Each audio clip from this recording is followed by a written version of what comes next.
बीत गए, माता जी का त्याग किए हुए। फिर एक बार वहाँ हिमालय पर्वत पर माता जी और भोलेनाथ जी बैठे हुए थे। विमान से सब देवतागण और देवियाँ जा रही थी। मैया ने कहा, नाथ ये कहाँ जा रही हैं सब? कहीं आपको नहीं पता है? कहीं नहीं, कहीं आपके घर यज्ञ है और इन लोगों का निमंत्रण है, ये लोग जा रहे हैं।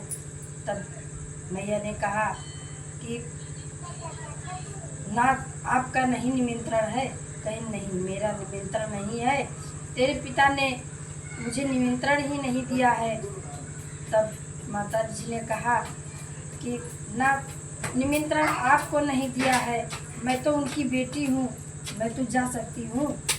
फिर स्वामी ने कहा, भोले जी ने कहा कि देवी बिना बुलाए, चाहे बेटी हो या बहन हो या कोई रिश्तेदार नातेदार हो, नहीं जाना चाहिए, वहाँ अपमान होता है। माता जी ने कहा कि नहीं स्वामी, आप अगर आदेश दें तो मैं चली जाऊं अपने पिता के घर। फिर भोलेनाथ जी ने सोचा कि अच्छा ठीक है, तुम्हारा यही मन है तो चली जाओ। और नंदी जी को कहा कि माता जी को लेकर जाओ। माता जी गई, उनके साथ बहुत से गाड़े साले गड़ गए। फिर वहाँ पहुँची तो क्या हुआ कि दक्षिण कुछ पूछा कुशलाता, और भगनी मिली बहुत मुस्काता। तो दक्षिण कुछ पूछा कुशलाता, और भगनी मिली बहुत मुस्काता, और सादर सहित मिली एक माता।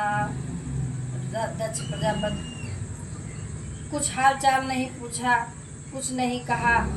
और बहन जो बहनें थीं, बहनें इधर उधर हंस रही थीं कि इनको तो कोई बुलाया ही नहीं, अपने आप ही आई हैं। फिर माता जी को कुछ कष्ट नहीं हुआ। एक माता जी उनको गले से लगाई और बैठाई। तो मैया जी को संतोष हो गया कि चलो कोई नहीं पूछा तो मेरी माँ तो है, माँ तो मेरी पूछी है। फिर उसके बाद जब सबका भाग लगने लगा और शिव जी का भाग नहीं लगा, तो माता जी को बड़ा कष्ट हुआ। वो नारी जो अपने पति का अपमान नहीं सह सकती हैं, वही पतिव्रता नारी हैं।